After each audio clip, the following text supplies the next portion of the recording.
तीन भुवन में सार वीतराग विज्ञानता शिवस्वरूप शिवकार नमः त्रियोग समारिके। जय बोलो परम पूज्य वीर सागर मुनि महाराज की जय। जिनेंद्राचं नाही येत इथं, आता जाणून ठेव खाली. ते तुम्ही मोबाईल घेऊन बसणार, त्याच्यामध्ये मध्येच नोटिफिकेशन आलं की कुठं जाणार. हां सावी ढालय.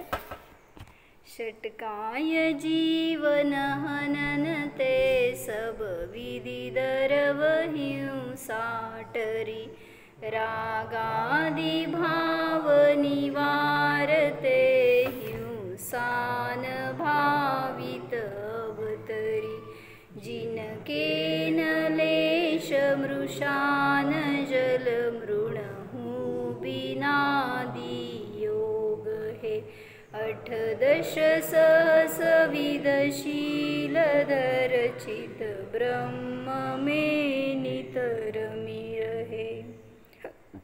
काय सांगणार आहे त्याच्यात? सहाव्या डालीत काय सांगायला लागलेत? म्हणजे 5 ढालीत जे सांगितलं नाही ते काय सांगणार आहेत सहाव्या ढालीत? 5व्या ढालीत काय सांगितलं? मग 6व्या ढालीत काय सांगायले?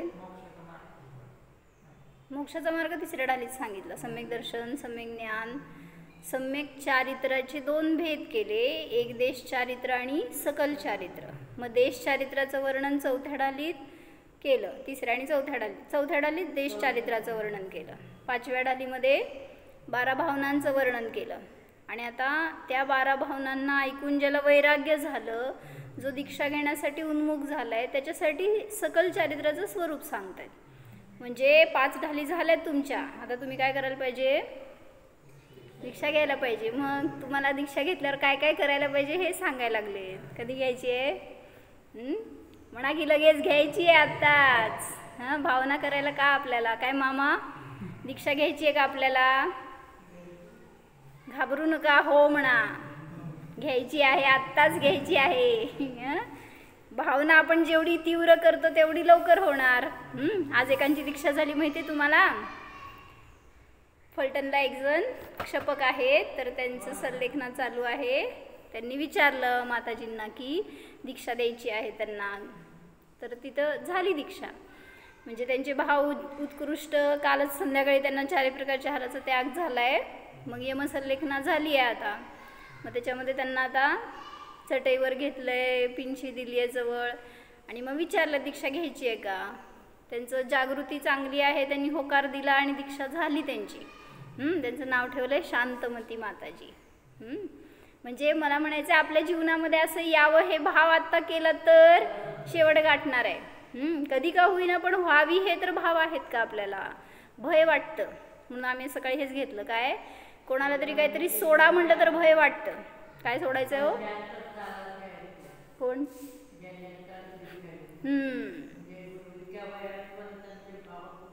चांगले आहेत. शरीर प्रतिकूल आहे पण तरी सुद्धा अशी तयारी खूप आहे ग्रहण करण्याची, ऐकण्याची. आणि दिवस रात्र संबोधन चालू आहे तिथं त्यांना. आता म्हटल्यावर किती उत्कृष्ट मिळालं जे मिळालं ते.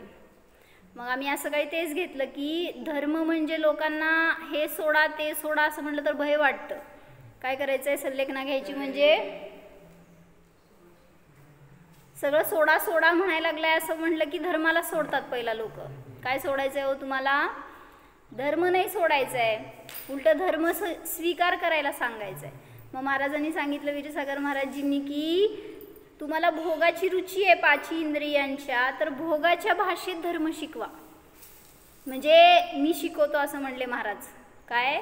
दिव्य भोग प्राप्त करण्याची कला इथं शिकवली जाणार आहे नातेपुतेत, असं महाराजांनी सांगितलं. सगळ्यांना दवंडी पेटवा म्हणले. असं प्रवचनात ऐकलं मी त्यांच्या. म्हणजे त्यांना इतकी कळकळ की सगळ्याला भोग देणार आहे मी, तुमचं काढून घेणार नाही आहे, तर तुम्ही अशा भावनेने या धर्मामध्ये येता येतं असं त्यांना एक सांगायची कळकळ. आणि दिली त्यांनी तशी.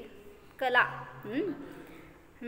तर सांगायचं काय 6व्या ढालीमध्ये महाव्रती जीवांचं जीवन कसं असतं किंवा त्यांची चर्या कशी असते, ते कसं निर्दोषतेने पालन करतात, त्यांची ज्ञान ध्यान साधना कशी असते, ह्याचं सगळं वर्णन याच्यामध्ये सांगणार आहे.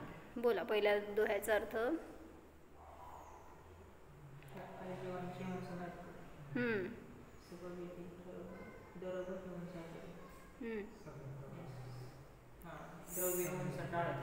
म्हणजे सांगितलं काय, अहिंसा महाव्रताचं ते पालन करतात. मग द्रव्य हिंसा टरी, काय अर्थ घेतला, टरी टळते.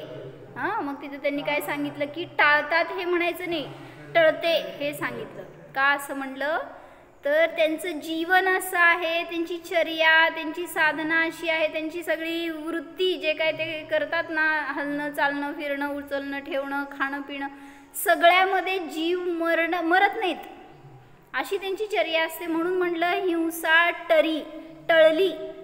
टाळतात असं नाही, टाळतात ती गोष्ट वेगळी, पण त्यांचं इतकी सावधानता आहे सगळ्या परिणतीमध्ये की जीव मरत नाहीत. आणि आपण द्रव्य हिंसा तर होतच नाही. मग त्यांनी दुसऱ्या ओळीत घेतलं की रागादी भाव निवारते हिंसान भावित अवतरी. म्हणजे पूर्ण अर्थ सांग या की जवळ. रागादी भाव निवारते हिंसान भावित अवतरी म्हणजे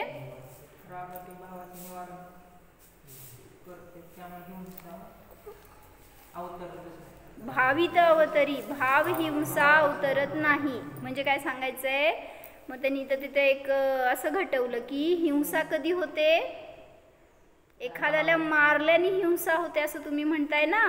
तर इथं तर जिनागमामध्ये त्याच्या पुढची स्टेप सांगितली, तुम्ही वाचवल्यावर सुद्धा हिंसा होते. का सांग. जबरदस्त, लवकर गुणी होणार आहे भैया. बरोबर, म्हणजे वाचवण्याचा भाव म्हणजे राग भाव आहे ना, त्याला कसं वाचवू. जसं मागं सांगितलं होतं एकदा उदाहरण मी बहुतेक की एक साधू होते, जंगलमध्ये राहत होते, आपलं कुटिया साधं तपस्वी साधू बरं का, महाराजजी नाही. तर असे साधू होते, ते आपलं जाऊन भिक्षा मागून आणणार गावातनं आणि खाणार, आपली साधना करणार. तर नेमकं एक दिवस काय झालं, ते भिक्षेसाठी जात असताना त्यांना जंगलामध्ये असं दिसलं की एक मांजर एका उंदरावर जस्ट झपटणारच आहे. आणि ते येऊन वाचवणार तेवढ्यात ती झपटलीच. तिने पकडलं त्या उंदराला आपल्या दातामध्ये. मग ते साधूंनी येऊन फार सोडवण्याचा प्रयत्न केला आणि काहीतरी करण्यात ती सुटलं मांजर, उंदीर त्याच्या तोंडातनं, आणि ते पडलं खाली, पण जखमी झालं होतं. दात घुसले होते ना, त्यामुळे जखमी झालं होतं ते. मग ते साधू म्हणतात की तू मारू नकोस त्याला. कोणाला? उंदराला. मग ती बिल्ली म्हणाली की मी 3 दिवस झालं उपाशी आहे, मला काहीच अन्न मिळालं नाही, मग मी नाही खाल्लं तर मी मरून जाईन. मग तुम्ही सांगा मी कसं जगायचं, मी तसं जगते. आणि ते उंदीर म्हणाले की माझा जीव वाचवा. आता काय करायचं साधूनी. मग ते साधू म्हणाले की मी गावात चाललोय, मी शिदा घेऊन येणार आहे, तर मी दोघांना पण खायला देईन, तुम्ही एकमेकांना नाही बिल्ली छुवायला मारायचं नाही एवढं प्रॉमिस द्या. मग ते ठीक आहे म्हणले, मला खाण्याशी मतलब आहे, 3 दिवस झालं मी उपाशी आहे, मला काय खायला मिळालं तर मी कशाला मारते त्याला, मी नाही मारणार. ठीक आहे म्हणले, जा आणि घेऊन ये, मी वाट बघतोय. तसं दोघंजण म्हणाले. आणि ते अर्ध मेल्यासारखं झालं होतं, ते तडफडत होतं, त्याला काय जायला चान्सच नव्हता कुठं पळायला. मग हे गेले साधू, सकाळी निघाले, दिवसभर भटकले, पण आज त्यांना शिदाच मिळालं नाही, म्हणजे भोजनच मिळालं नाही काय खायला. आणि ते फक्त त्या दोघांच्या भोजनासाठी आज फिरत होते, स्वतःच्यासाठी नाही. आणि सगळं त्यांनी गाव पालथं घातलं, पण त्यांना आज भिक्षा मिळाली नाही. आणि ते रिकाम्या थैलीनी परत जंगलात आले. आणि ते जिथं ते दोघं जण होते ना, तिथंपर्यंत आले तर दिसलं दृश्य, दोघं पण मेले होते. आता सांगा, साधूंनी पुण्य केलं का पाप केलं? परिणाम त्यांचे काय केलं? बाहेरून तर दिसते पाप केलं सर.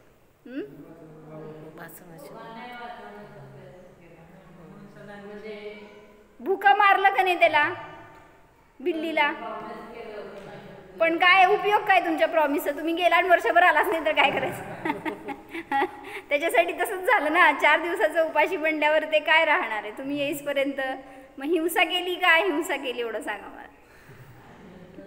म्हणून सांगतायत वाचवण्याचा भाव सुद्धा हिंसा आहे, कारण तुम्ही स्वतःपासून च्युतवून दुसऱ्यामध्ये अडथळा करायला गेला ना, कुठं ना कुठं कुठला ना कुठला दोष लागतो. म्हणून मुनिराज काय करतात? ज्ञाताद्रष्टा. मग अनेकांनी असं विचारलं की त्या जंगलमध्ये त्या कट्ट्यावर त्या कुठंतरी झाडाखाली बसलेले असताना त्यांच्या समोर दिसणार अशी दृश्य, एखाद्या हिंस्र पशु असेल, एखाद्या काय ससाला पकडलाय, हरणाला पकडलाय, मुनी काय करताय? तो बघवणार का असं तुम्हाला? मग तिथं ते कसं बघत बसतायत?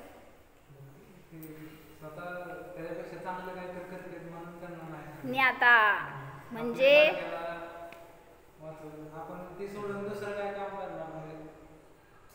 त्याच्या मरणाने तो मरणार आहे, तुमच्या वाचवण्याने मरणार नाही आहे, वाचणार नाही आहे किंवा मरणार नाही आहे. म्हणून तिथं एखाद्याला अडथळा करणार नाहीत, एखाद्याला मदत करणार नाहीत. मग ते काय करतायत? मी जे करू शकतो तेच करतोय, ही त्यांची साधना आहे. त्यामुळे त्यांनी आता राहण्याचा नित्य प्रयत्न करतात. कोणामध्ये ते ढवळाढवळ करायला जात नाहीत. ह्याला म्हणायचं अहिंसा महाव्रत. म्हणजे इतकी आपल्यामध्ये कठोरता यायला पाहिजे. कठोरता इन द सेन्स दृढ ज्ञान, इतकं स्थिर ज्ञान यायला पाहिजे की समोर असं दृश्य दिसलं तरी अंतरंगात असे भाव नसतात त्यांचे चलित होण्यासारखे. जरी झालं ते बस न्याय आहे, मी न्याय काय, अशी परिणती असते. आपल्याला लगेच द्रवित होऊन जातो आपण, पाप बिचारा ते मेला असं.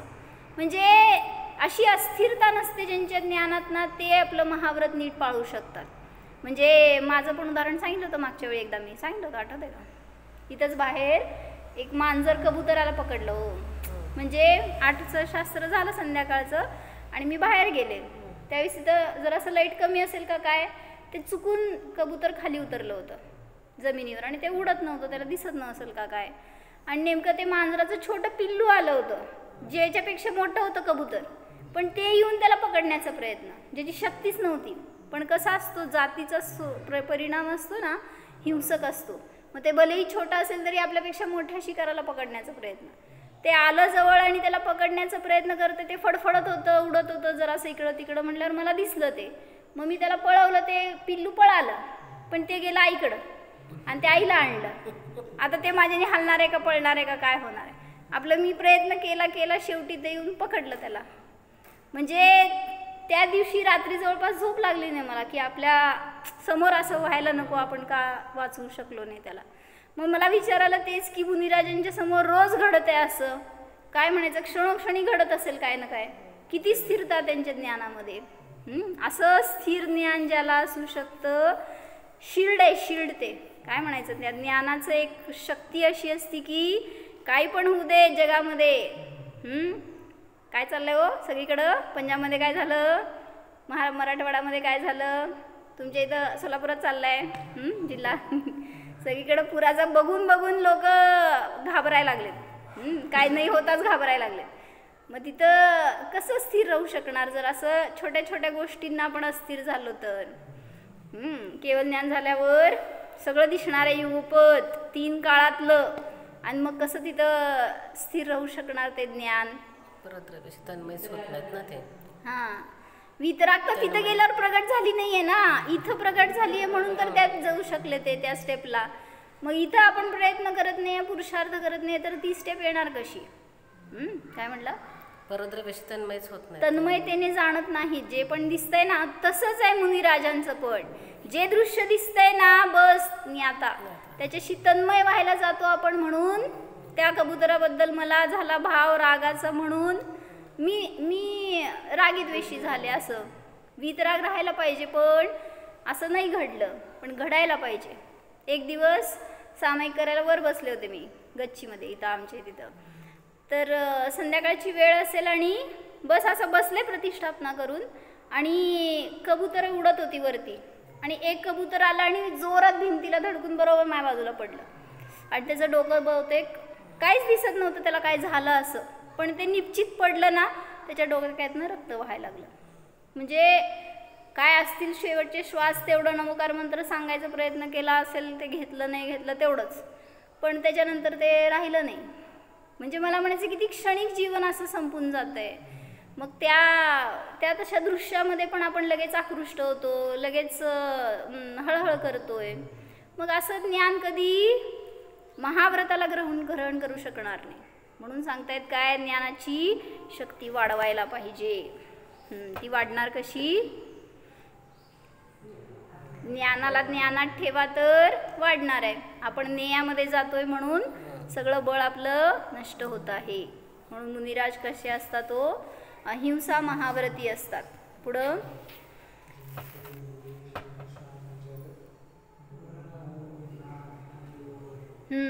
म्हणजे सांग संयम.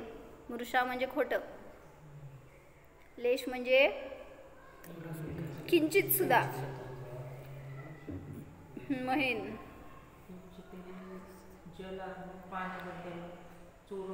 थांब रे भैया, पहिला अर्ध सांग की पहिलं.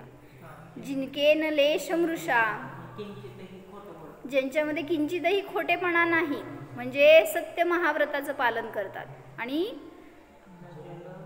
न जल मृणहू बिना दियोग हे, म्हणजे जे जल आणि माती हे सुद्धा दिलं नसताना ग्रहण करणार नाहीत. पुढं म्हणजे कुठलं व्रत झालं?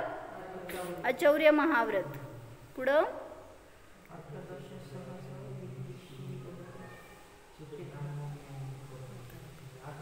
18,000 शिलाचं जे पालन करतात आणि चैतन्य ब्रह्मस्वरूपामध्ये जे नित्य रमण करतात, अशा ब्रह्मचर्य महाव्रताचे धारक ते मुनिराज असतात. मग आम्ही हे सगळे 18,000 शिलाचे भेद बघितले, नाही राहिले त्याच्यावर, आता ते बदलले. म्हणजे त्याच्यात चेतन चेतनाच्या विषयी, चेतन चेतन स्त्रीविषयी आणि काय घेतलं होतं? सामान्य एक हे दाखवलं होतं त्यांनी, कोष्टक काढून 18,000 कसे मोजायचे. त्याच्यामध्ये काय घेतलं होतं? पहिला 3 योग, 3 करण, 4 संज्ञा, 5 इंद्रिय, 10 धर्म आणि 10 इंद्रिय संयम. बरोबर आहे ना? काय राहिलं का? ते दुसऱ्या स्त्री आणि अचेतन चेतन बद्दल झालं. ह्या कोष्टकात नाही आलं ते 16 कशा आहे. मग हे सगळ्यांचं गुणाकार केलं तर 18,000 प्रकार येतात. म्हणजे जे मुनिराज मन वचन कायेने कृतकारित अनुमोदनेने 4 संज्ञांच्या द्वारे 5 इंद्रियांना वश करून जे 10 प्रकारच्या प्राणी संयमाचं पालन करत क्षमा धर्मादीने युक्त असतात, ते ब्रह्मचर्याचे स्वामी, 18,000 शिलाचे स्वामी असतात.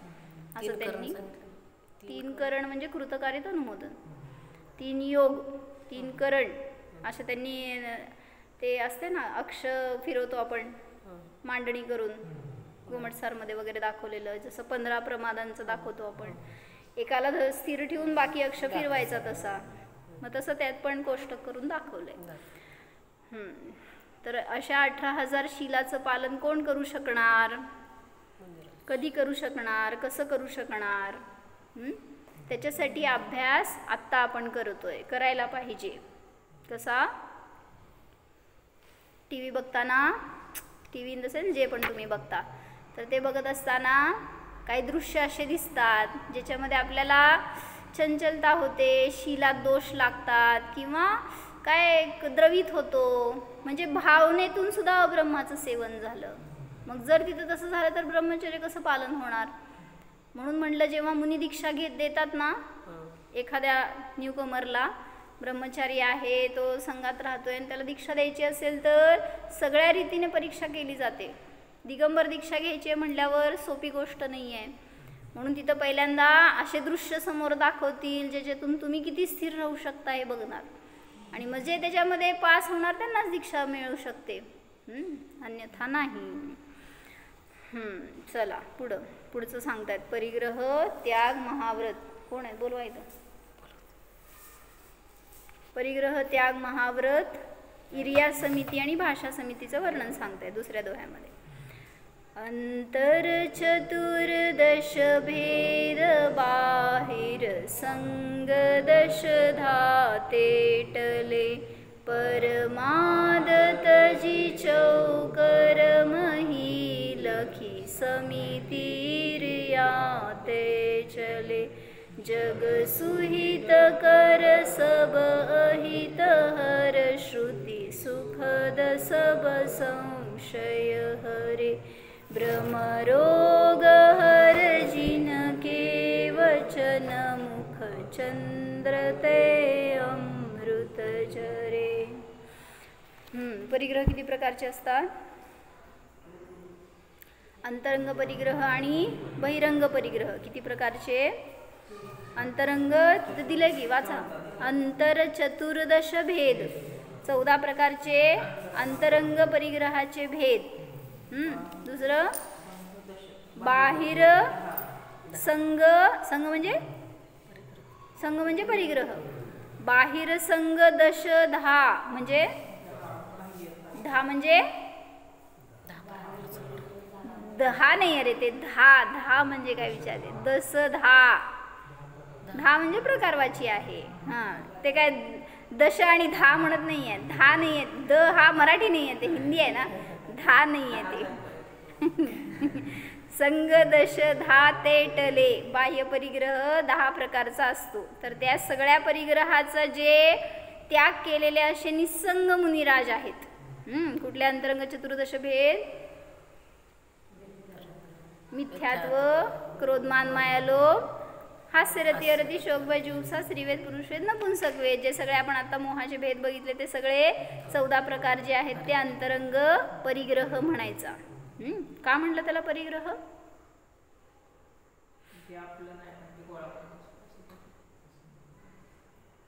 बर, नवीन कळलं म्हणजे चांगलं. चोहो बाजूने जे ग्रहण करतो ते परिग्रह म्हणलं जात आहे. मग ह्याला का परिग्रह म्हणलं मामी?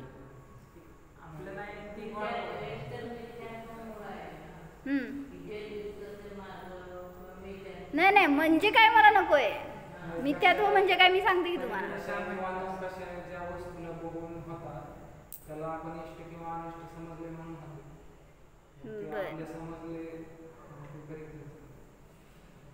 बर, प्रज्वल प्रवचन करणार आहे आता उद्यापासून.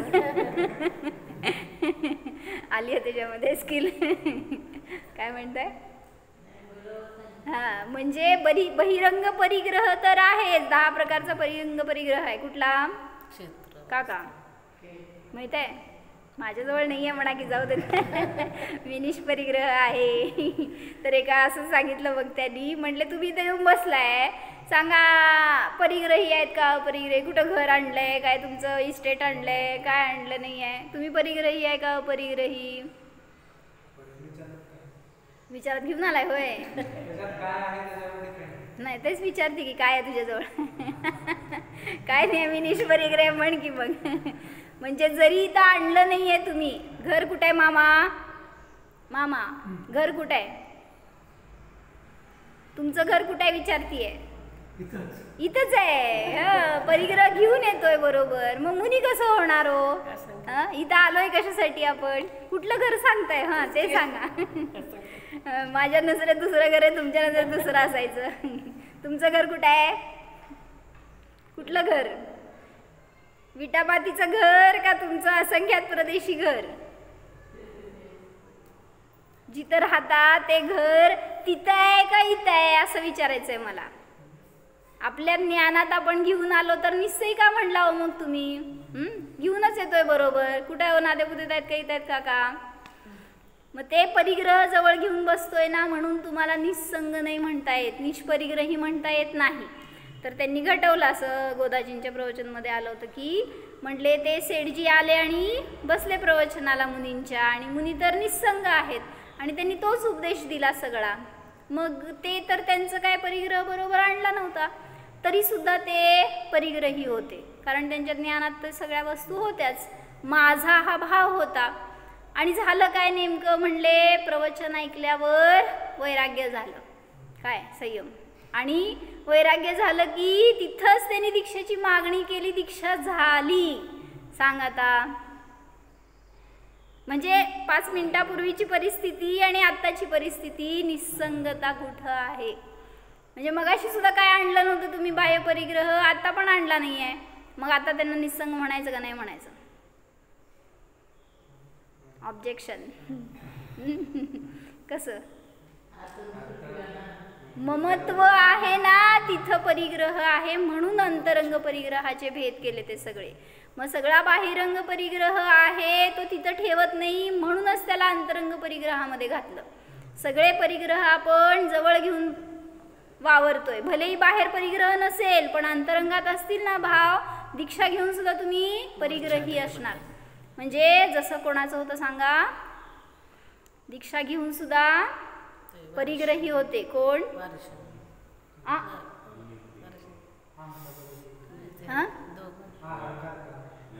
पुष्पढाल मुनी. काय काकी असं करताय तुम्ही? वारिशेण मुनी त्यांचे गुरु होते. मित्र होते, पण त्यांनी त्यांचं स्थितीकरण केलं. पुष्पढाल मुनी काय झालं होतं, त्यांच्याकडे काय परिग्रह होता माहित नाही. एकाक्षी त्यांची पत्नी होती. पुष्पढाल हे वारिशेणचे मुलगा, मित्र. वारिशेण कोणाचा मुलगा? आहो, वारिशेण कोणाचा मुलगा काका? काकी माझा तर नव्हता म्हणा की. श्रेणिकाचा मुलगा, चेलनाचा मुलगा वारिशेण. म्हणजे त्यांना वैराग्य झालं, भावलिंगत्व प्रगट झालं. त्यांचे मित्र हे पुष्पढाल, बेस्ट यार आधीचे. आणि ते आहारासाठी आले तर याची दृष्टी काय, माझा मित्र आलाय. मित्र नव्हता ते, आता मुनी होते, पण आहार झाला आणि कमंडलू घेऊन निघाले तर जंगलात जायचं होतं. जाणार का भैया? सोडायला जायचं होतं, कशाला घाबरतोय? ते पण म्हटलं जाऊ दे, सोडायलाच जायचं आपल्याला. ते मुनींना काय वाटलं, ते वेशीपर्यंत येत असतात लोक, हा जंगलपर्यंत आलाय म्हणजे त्याला आता दीक्षा घ्यायची आहे. आणि मग काय केलं, घेणार का दीक्षा असं आचार्यांच्या समोर विचारल्यावर नाही म्हणता आलं नाही. अशी पण लोक होते माहिती का. म्हणजे घेतली दीक्षा तिथं मित्राच्या शब्दाला राखायसाठी. काय काय करत असतील आपल्याकडे इथं. मित्राचा शब्द जाऊ दे, मित्र बी जाऊ दे असं असते. म्हणजे दीक्षा झाली तर जस्ट लग्न झालं होतं त्याचं, आणि त्याच्या डोक्यामध्ये सगळे विचार त्या स्त्रीचे. आणि ती कशी होती हो, एकाक्षी होती, एका डोळ्यानी अंध होती. आणि अशी काय फार सुंदर होती अशी नाही. मग किती दिवस विचार तिचा, सगळा परिग्रह सोडला होता बहिरंगातून. असे नग्न दिगंबर होते पण परिग्रही होते. अंतर चतुर्दश भेद हे सांगायचंय. अंतरंगामध्ये कुठला परिग्रह राहिला हो? सगळे मोहच आहेत की 14? सगळे मोहाचेच भेद आहेत. सगळेच राहिले, काय नाही राहिलं म्हणायचं, तिथं सगळंच राहिलं.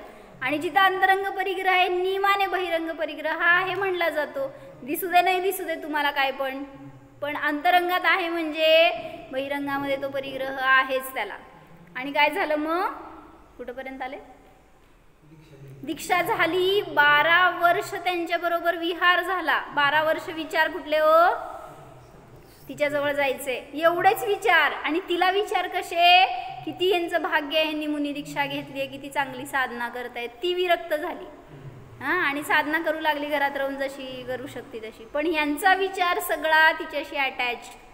आणि झालं काय, कोइन्सिडेंटली विहार होत नाही. त्या वारिशेण मुनींना कळालं हे की त्यांची दृष्टी अजून तिच्याकडे आहे, म्हणून अजून तिच्याबद्दल विचार आहेत. तर वारिशेणनी काय केलं, मुनींनी मेसेज पाठवला घरी की कुठं, पूर्वाश्रमीचं घर, श्रेणिकाचं. चेलना म्हणजे माता, मातेला निरोप पाठवला की सगळ्या राण्यांना नखशिकांत नटून ठेव. कशासाठी हो, मैं आ रहा हूँ असं सांगायचं होतं त्यांना. पण ते कळे ना आता चेलनेला काय झालंय नक्की, भानगड काय आहे. म्हणजे एवढं चांगली चर्या करणारे आणि आज असं कसं काय निरोप पाठवलाय. पण चेलना शाणी असतीये, कारण तिला माहिती आहे मी केलेले संस्कार असे चुकीचे नाही आहेत. त्यांनी काय ना काय त्याच्यामध्ये असणार आहे तथ्य.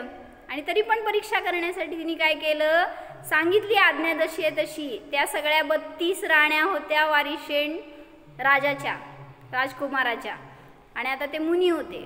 आणि या 32 राण्या घरामध्ये होत्या. आणि चेलनेनी काय केलं, 2 पाट ठेवले. एक पाट सोन्याचा पाट असतो मामी होता, आणि एक लाकडी पाट. असे दोन्ही मांडून ठेवले. काय राजाच्या घरी? तुम्ही काय राजापेक्षा कमी आहे? सगळे राजे आहेत तुमच्या घरातले तुम्ही. काय काका, सोन्याचं दुकानात सोन्याचं पाट आहे का सांगा तुमच्या? घरात पाटा ठेवायचा असतो एक नातवांसाठी. तर ते आले वारिशेण आणि पुष्पढाल मुनी दोघं पण घरात एंट्री. पुष्पडाल होय का? पुष्पडाल का? असं ऐकून, असंच माहिती आहे मला ऐकून पुष्पढाल म्हणून. बरं ठीक आहे. मामींकडं लई नॉलेज असते बरं का, जरा शिकत जावं सगळं. म्हणजे मला शिकायचं त्यांच्याकडनं लई. तर म्हणजे त्यांचा प्रश्न मला होता की छत्तारी दंड कोणी लिहिलंय? माहिती आहे का तुम्हाला? कोणाला माहिती असतं तर सांगा. नमोकार मंत्र कोणी लिहिलंय? मला माहित आहे. कोण लिहिलंय? असं ते की कुठल्या ग्रंथात आहे असं त्यांचा प्रश्न आहे. हो, कुठल्या ग्रंथात आहे नमोकार मंत्र? षटखंडागमचं मंगलाचरण आहे. एसोपंच कुठल्या ग्रंथात आहे? हां होय, कोण सांगितलं? होय, कसं काय? मामीने सांगितलं का? कसं काय तुम्हाला सांगितलं? वा वा, असं ज्ञान देत असते ते म्हणून सांगायला लागले. शिकत जावा, ऐकून जावा. मग त्यांना प्रश्न आहे की छत्तारी दंड कुठे लिहिलेला आहे? बरं, मिळालं तर सांगा त्यांना. मी काय सांगत होते? हां, एंट्री झाली त्यांची. वारिशेण मुनी आणि पुष्पडाल मुनी घरात एंट्री करणार. तर त्या सगळ्या समोर राण्या सजून उभारलेल्या स्वागतासाठी. आणि वारिशेण मुनींची नजर खाली. एकाकडे सुद्धा त्यांनी पाहण्याची सुद्धा भाव नव्हते. चेलना म्हणली इथंच पास. आणि मागून आले पुष्पडाल मुनी. कुठं कुठं बघणार हो? काय बघून काय नको असं झालं. एक तर राजवैभव, त्यात इतक्या सुंदर सुंदर राण्या, एक नाही 32. आणि कशा हो? नखशिकांत नटलेल्या, इतकं वैभव संपन्न. माहिती होतं हे पूर्वाश्रमीचं त्यांचं घर आहे. आणि माता फक्त बघतीये कुठं जाऊन बसणार. कुठं बसले? गुरु होते पहिला, ते बसणार म्हणल्यावर जाऊन लाकडी पाटावर बसले. आता दुसरं नाही म्हणल्यावर पुष्पडालचा काय दोष आहे हो? जाऊन सोन्याच्या पाटावर बसले. म्हणजे मी बाजू घे ना आपलं एक. पण त्यांची दृष्टी सांगायचं आहे. थांबले असते असेच, मी नाही बसणार त्याच्यावर म्हणून, जर खरोखर त्याचे त्यागी असते तर. पण ते मिळालं म्हणल्यावर किती आनंद त्यांना की मला सोन्याचा पाट मिळालाय बसायला. हे भाव ताडत असतात ते. म्हणजे परिग्रह मला सांगायचं आहे अंतरंगामध्ये. आणि हे सगळं बघितल्यावर त्यांना असं खेद होऊ लागला अंतरंगामध्ये की एकाक्षी आणि अशी काय कुरूप असणारी ती स्त्री, आणि तिच्याबद्दल मी 12 वर्ष वाया घालवली तिच्या विचारामध्ये. म्हणजे वारिशेणांचं वैराग्य किती जातीवंत आहे हे समजलं. सगळ्यांचा भोग घेण्याचे भाव सहज सुटले होते. आणि ह्याचे भाव अजूनसुद्धा तेवत होते.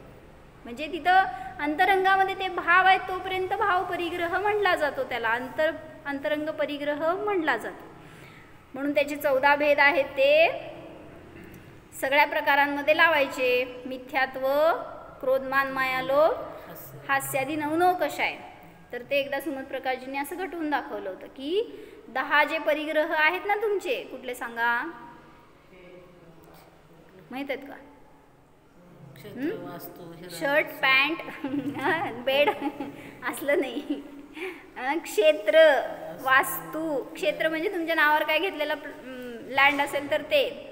वास्तू, घर राहतं जे असेल ते. क्षेत्र, वास्तू. हिरण्य, सुवर्ण म्हणजे सोनं चांदी. हिरण्य, सुवर्ण, धन, धान्य समजतंय. दासी, दास, कुप्य. कुप्य म्हणजे वस्त्र आदी सगळा परिग्रह त्यात घालायचा. आणि भांड. भांड म्हणजे भांडी कुंडी. म्हणजे हे सगळा परिग्रह बहिरंग परिग्रह आहे जो तुम्हाला दिसतोय. पण त्याच्याविषयी असणारा अंतरंग परिग्रह प्रत्येकाशी लावायचा. म्हणजे क्षेत्राविषयी मिथ्यात्व, क्षेत्राविषयी क्रोध, क्षेत्राविषयी मान. समजते का? त्याच्यावर चिंतन केलं होतं जेव्हा मी ते ऐकलं होतं प्रवचन त्यांचं. तुम्ही पण करा, चांगलं वाटेल. म्हणजे आपल्याला असं वाटत नाही की काय घराबद्दल क्रोध काय हो तुम्हाला? घराबद्दल मान असू शकतो, ठीक आहे आमचं लय भारी. किंवा माया, लोभ. लोभ पण समजते हे आमचं घर आहे, माझं आहे असं. हास्य सगळं घटवलं त्याच्यामध्ये त्यांनी. हास्य, रती, अरती, शोक. कसं आहे हो घर काका? कसं आहे घर? कुठं इथं आहे ना आपल्या ज्ञानात. मग त्याच्याविषयी जे पण परिणाम आहेत ना ते माझं मिथ्यात्व आहे तो. मग त्याच्याविषयी रती अरती सगळं चालू आहे निरंतर. कसं कसं सुटणार ते परिणाम आपले? म्हणून थोडं थोडं भलेही घरात बसलोय तरी सुद्धा त्या गृहत्यागाचे भाव किती आहेत आपल्याला, त्या गृहापासून विरक्तीचे भाव किती आहेत, ते माझं नाही हे भाव किती आहेत. काय संयम? कुठलं घर माझं आहे रे? इथलं का तिथलं? 2 घर आहेत आपल्याकडं, जिथं राहतो ते घर. मग एकदा सांगितलं एका सेठजींकडं भरपूर पैसा, भरपूर मोठं त्यांचं व्याप होता. तर म्हणले इंडियाच्या 4 कोपऱ्याला 4 त्यांचे बंगलो होते. सगळं जे काय त्यांना जिथं लागणार ना राहताना, तिथं काम करणारे वर्कर्स असणार, स्वयंपाकी असणार, गाड्या असणार, सगळं प्रत्येक 4 ठिकाणी. म्हणजे जसं की दिल्ली, कुठं करू, कलकत्ता, मुंबई आणि मद्रास समजा, 4ही ठिकाणी त्याचे सगळं रेडी होतं. कधीही ते कुठेही जायचे कामाच्यासाठी. पण 4हीकडं रोज सगळं बनायला पाहिजे, सगळं राहायला पाहिजे, असायला पाहिजे. सांग पुण्य का पाप आहे? सावधान. पुण्य का पाप आहे? मी आज मुंबईत आहे, पण तिन्हीकडं पण सगळी व्यवस्था जशीच्या तशी आहे. जसं मला आज मुंबईमध्ये मिळते तसं सगळी व्यवस्था चोख असायलाच पाहिजे. असं रोज. पुण्य का पाप आहे? सगळे पठ्ठे आहेत की नाही शिकलेले? इथं काय सांगायची गरजच नाही मला. असे म्हणजे पुण्य नष्ट व्हायला लागले. समजते का? मी भोग तर एकाच ठिकाणी घेणार आहे, पण सगळीकडचं माझ्या नावावर आहे ना, त्याच्या निमित्तात पुण्याचा नाश होत चाललाय प्रतिसमयाला. सगळा परिग्रहाचा दोष. सगळीकडे असायला पाहिजे म्हटल्यावर ते वर्कर्स रोज खाना बनवणार, सफाई करणार, जे त्यांचं आवश्यक आहे सगळं तयार ठेवणार, सगळं चालू आहे. त्यामुळं त्यांच्या निमित्तात सगळ्या परिग्रहाचा त्यांना बंद चालूच आहे ना, त्याचा दोष त्यांना आहेच. जे पण जिथं पण बनवणार ना, खाणार एकच ठिकाणी, पण सगळीकडचा दोष चालू आहे. कशासाठी सांगितलं? हां, बहिरंगामध्ये जे पण परिग्रह आहे त्याच्याविषयी अंतरंग जे परिणाम असतात ते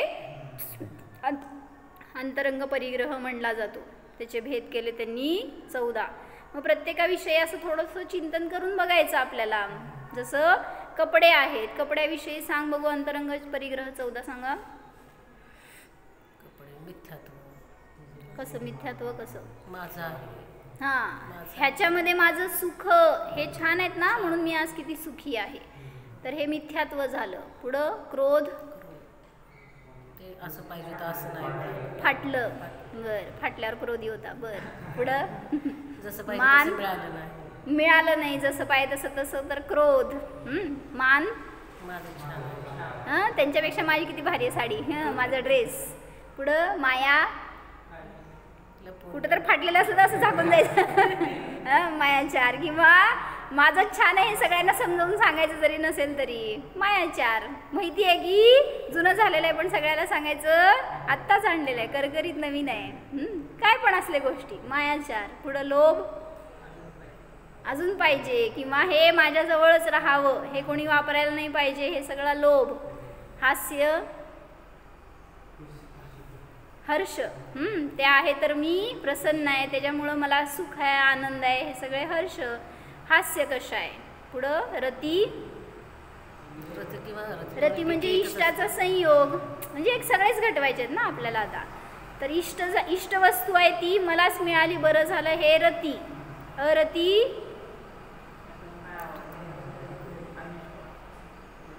सोडून द्यायचं ना, मग कशाला जवळ ठेवायचं. अरती म्हटल्यावर अरती कसं लावायचं? हां, लोभ आहे. अरती. अरती म्हणजे अनिष्टाचा संयोग झाला. मग समजा आता ते जुनं झालेलं आहे आणि तेच मिळालं चुकून घालायला, दुसरं काही मिळालं नाही, तर ते अरती असे भाव. पुढं शोक. शोक म्हणजे काय घेतलं होतं? परत फाटलंच का? फाडायला लागलेच, डाग पडले नवीन नवीन. तर शोक म्हणजे त्याच्याविषयी दोन्ही लावलं होतं ना शोकमध्ये, इष्ट वियोगज आणि अनिष्ट संयोगज जे असतं त्याच्या निमित्तात शोक होतो. रतीमध्ये इष्ट संयोग आहे, अरतीमध्ये अनिष्ट संयोग आहे. काय आणि शोकमध्ये उलट घेतलं, दोन्ही घेतलं. इष्टाचा वियोग आणि इष्टाचा संयोग झाला असताना शोक होतं, असं त्यांनी फरक केलाय. मग तिथं त्या रूपाने शोक झाला. काय जे पाहिजे ते मिळालं नाही आणि जे मिळालं ते नको होतं, तर तिथं शोक झाला. भय, कपडे कोणतर चोरतंय का, कोणी दुसरे घालतंय का, जुनं होतंय का, फाटतंय का, सगळं हे भय. पुढं जुगुप्सा म्हणजे ते भय पण कसं माहिती का, ते ऐकलं मी कोण जे बॉलिवूडचे ॲक्टर्स वगैरे असतात त्यांचे ड्रेसेस म्हणले कितीतरी हजारो लाखोचे असतात. ते एक ड्रेस, त्याच्यावर ते कुठंतरी कुठलं डान्स होतं ते केलेलं, डोला रे डोलाचा डान्स, त्याच्यावर मध्ये म्हणे ते जे दोघं जण ॲक्टर्स नाचले होते ना, माधुरी दीक्षित आणि ऐश्वर्या राय, तर त्यांचा ड्रेस म्हणे कितीतरी 50-50 हजाराचे, ते काय म्हणायचं त्याला, घागरा टाईप काय घालतात ना ते त्याच्यावर सगळं वर्क केलेलं असं होतं की इतक्या महागाचा ड्रेस. तिला एकदा फेरी मारायची म्हणजे 40 किलोचं ते ड्रेस फिरायचं म्हणे तिच्याबरोबर. म्हणजे ते असं त्याच्याबद्दल किती, मग हे माझं ड्रेस आहे, हे कोणाकडे जाऊ नये, नष्ट होऊ नये, हे भय. जुगुप्सा, किळस. जुगुप्सा म्हणजे काय तर त्याच्यावर पडलं जेवताना तर खराब झालं म्हणल्यावर त्याच्याविषयी किळस झाली, घृणा झाली, तर जुगुप्सा. स्त्रीवेद, त्याच्यात पण वेद आहे. प्रत्येक परिग्रहाविषयी स्त्रीवेद, पुरुषवेद, नपुंसक वेद आहे. वेदाचे परिणाम म्हणजे ते जवळ राहावं, हे मैथुनाचे भाव, नटण्याचे भाव, ते घातल्यावर सुंदरता माझी, हे सगळे भाव वेदाचा उदय आहे म्हणून सांगायचे. किंवा त्याच्या निमित्तात रागीद्वेषी होणं हे सुद्धा वेदाचं कार्य असं सांगितलं जातं. म्हणजे ते जवळ राहावं, त्याच्यामुळं मी खुश, सुंदर, हे परिणाम सगळे वेदामध्ये. म्हणून सांगायचे की सगळे असे बहिरंग परिग्रह जवळ ठेवतोय तर त्याच्याविषयी भाव जोडलेत ना, तो दोष आहे. आणि तो सुटलाय मुनींचा म्हणून ते निसंग आहेत, निर्दोष आहेत.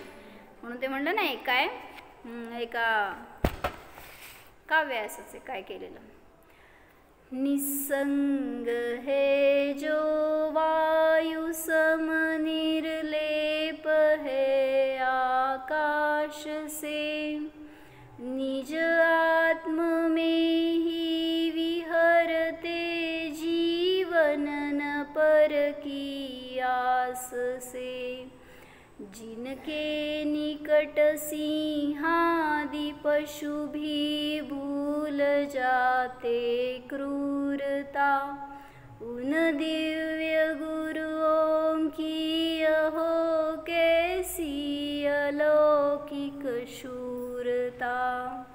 असं ते म्हणजे म्हणलं ना, एक आनंद यायचं म्हणताना माझ्यासमोर डोळ्यासमोर बसलेले सागर महाराज जी असायचे. निसंग है जो वायु सम निर्लेप है आकाश से, कुठलाही लेप नाही आहे. निज आत्म में ही विहरते जीवन न पर की आस से, कुठं लागतंय का आपल्याशी, दुसऱ्याशी आशा ठेवतो हाच दोष आहे. आणि सगळा संघ जवळ ठेवतो हा पण दोष आहे. जिनके निकट सिंहादी पशु भी, जे मोठे मोठे क्रूर पशु प्राणी आहेत ते सुद्धा जवळ येऊन कसे बसू शकतात. जाऊन या बघू, झू मध्ये सुद्धा बाहेर जायला आपल्याला घाबरतो आपण. तिथं ते असे स्वैर स्वतंत्र आणि ते फिरत असताना सुद्धा न त्यांना भय न यांना भय.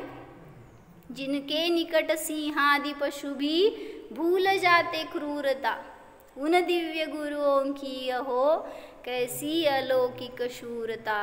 असे शूरवीर आपले मुनिराज आहेत, तर त्यांच्या समान मला सुद्धा अंतरंग बहिरंग चर्या करता यावी असे उत्कृष्ट परिणामपूर्वक आपल्याला ही 6वी ढाल शिकायची आहे. जोपर्यंत 6वी ढाल संपती तोपर्यंत असं बहिरंगात मला ते व्रत यायलाच पाहिजे असे भाव करा. तेवढे उत्कृष्ट भाव केले तर त्याचं सार्थक आहे. हो.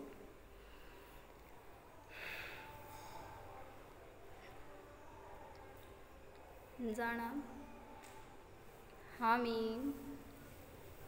निस्संग शुद्धात्मा आहे, निर्लेप ध्रुव स्वभाव आहे.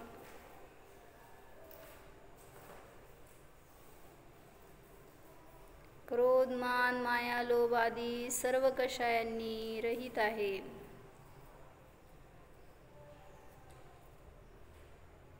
जाणीव करण्याचा प्रयत्न करा, मी एकटाच आहे.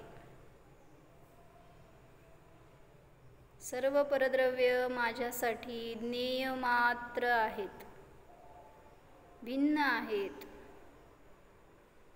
मी जाणणाराच आहे.